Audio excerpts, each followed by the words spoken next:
Um, let's now move on to the second part of the presentation, which is, there is one question. Okay, Rabiatu, what's your question?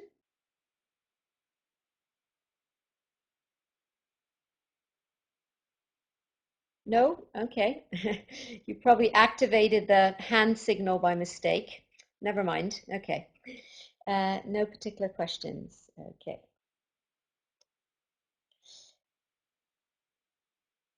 Okay. We'll move on to the second part of the presentation. So if you can switch off your cameras and maybe we can simply keep Spencer's camera, who is um, giving the presentation. Spencer, can you hear me? Have we lost Spencer? Spencer, can you hear me? Yeah, can you hear me? Yes. I can hear you. Okay, I can hear you too. Uh, Do you want to can I do operate the? the Yes, you can. Yeah. Okay, yeah. Mhm. Shall I talk It's through that then? yes, that's great. Yes, talk through the PowerPoint and the arrows are at the bottom of the PowerPoint. I've got your arrows. Yeah, yeah. I've got the arrows covered. Here I go. Mhm. Okay, right. Afternoon, everybody.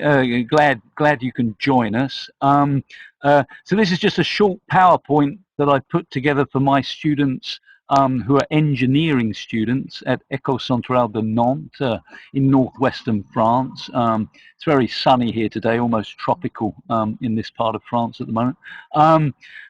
So yeah, if I just take you through these few slides. This is my little introduction, planning a green campus. And I'll just read what I've put on this first slide. In teams, you are going to work on a project which will require you to discuss and come up with as many ideas for making a university campus green and sustainable in terms of energy use, its impact, carbon footprint on the environment, and which also encourages biodiversity. You are the eco-warriors and green sustainable planners of tomorrow. You'll need to focus on, pardon me, on saving resources such as water, food, and energy, on lowering and preventing waste, on identifying ways in which people can use less resources and things in their everyday lives, share what they do have and do use, and also create an environment that's in step with the natural world and is aesthetically and spiritually appealing as well. So yeah, that's quite a package, isn't it? That's quite a big ask, but yeah, certainly to try to immerse students in the idea that they're completely reshaping a university campus and are looking at all aspects of the way we move around and function on a university campus to see in so many ways how you can reduce and in some cases completely eradicate certain forms of waste or certain use of particular materials which aren't good for the environment. And as I've written at the bottom, yeah, it should be dead easy and super fascinating. Yes, I'm sure it will be. So let me move on. Um, and yet, as Chris has already indicated, so this will be certainly working up towards a 20 to 30-minute presentation online where they'll be describing their eco campus. But I've also said for them to identify or to talk about the practicality of what they are proposing. I think that's important, and particularly for my engineering students, for them to really focus on not just green ideas, but on the day-to-day practical application of those ideas. And certainly this idea of adherence. Again, it's all very well to tell people what they should be doing in terms of behaving in an environmentally friendly way. But yeah, the big question is: do they actually listen? Are they motivated to listen? Are they motivated to adhere to those rules, if you like. So yeah, I want them to explain that. How is it actually going to be applied? How are you going to motivate people to conform and cooperate, if you like, in terms of creating a greener environment in a university context. Yeah, the second point that I've written, yeah, what would be the benefits for teachers and students, and would there be some system of reward for adherence to all the schemes you propose? So yeah, that's perhaps another element that, as well as talking about the practical application and motivation of people to follow those rules or norms of behaviour on a green campus.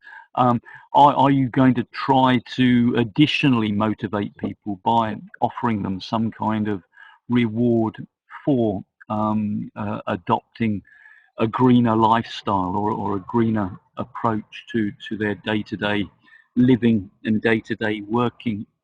So yeah, those are the sorts of ideas I want the students to be thinking about. Um, uh, and obviously there's this element that Chris has mentioned already, and she's already given you the link, which I've put at the bottom there, stories we live by, and eco-linguistics. I'm sure my engineering students will be fascinated by eco-linguistics. Actually,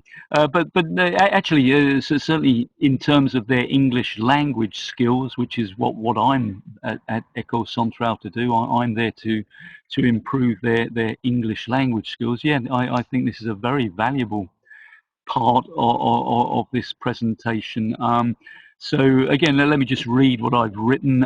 As well as focusing on all the practical aspects of planning an eco-campus, attention needs to be paid to the language employed to encourage and motivate teachers and students to work towards such environmentally friendly universities. This part of the project relates to a new aspect of linguistics, aptly named eco-linguistics, and this online PMOOC of video classes and themes is very much designed to illustrate how the stories societies tell themselves, the stories we live by, directly influence the world they live in. So yeah, I certainly will be taking the students through all of those different themes, those different videos and classes that Professor Aaron Stibb presents, and encouraging some debate about those different themes and the use of language and the way language yeah, does obviously phrase the way we perceive the world and the way we move through the world. So yeah, I'm excited to present this to the engineering students. They might not be excited, but I am. And following on, yeah, on that, again, from the point of view of presenting this to my students, I've written, the language and narratives we live by help to perpetuate and make acceptable systems which are no longer good for us individually or for humanity as a whole.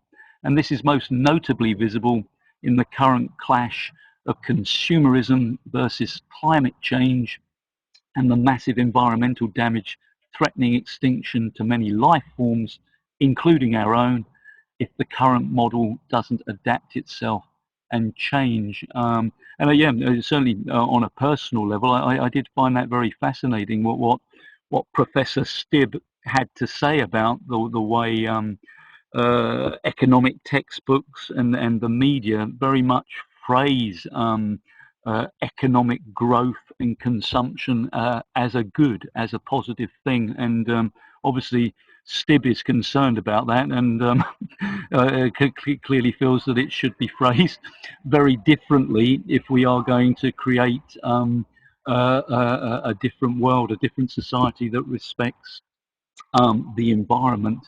And that final point, yeah, Professor Aaron Stibb contests that if we change the narratives, change the language that pervades the media and social media, we change the world we live in. Thus, people can comprehend, be influenced by, and more accepting of the need for change and adopt new ways of living which are in harmony with the planet we all share. So yeah, I'm hoping that will stimulate my engineering students, and also that they see the practical element to that, that language in that sense is important in terms of shaping the landscape. Obviously, engineers are very much focused on solid objects, on things that are concrete and visible, things that can be manipulated with their hands. So yeah, I think that's a particularly important element for engineers to grasp the fact that the way projects are presented, the language that's employed is perhaps equally important if you are actually going to physically change the environment we live in.